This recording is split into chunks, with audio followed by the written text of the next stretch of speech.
Dr. Rico here. This is a lecture from my course on robotics.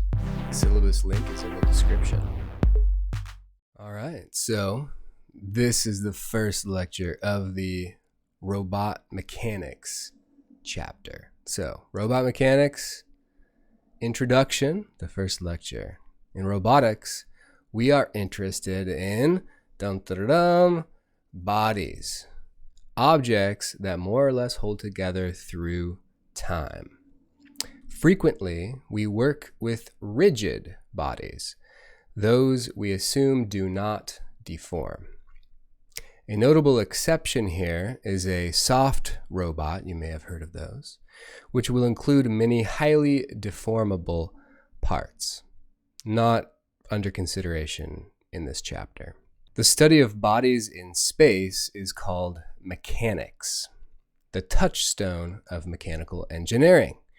We assume people have some basic mechanics background, that of an undergraduate, mechanical engineer, or equivalent. Mechanics is primarily the development of mathematical models of the motion of bodies and its causes. We distinguish between kinematic and dynamic models. Sometimes people call them kinetic models, dynamic models, kinetic models. Kinematic models, or just kinematics, describe the motion of bodies, and dynamic models, or just dynamics, describe the relationship between their motion and its causes. What are the causes of motion? Forces. All right.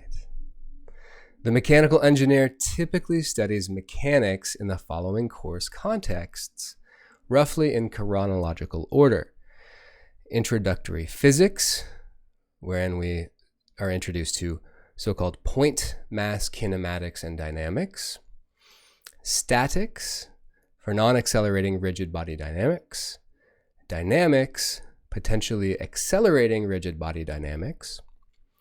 Mechanics of materials, dynamics internal to a body.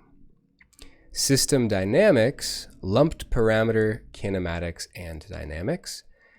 Fluid mechanics, distributed kinematics and dynamics of fluids. And finally, machine design, kinematics and dynamics of mechanisms. Okay?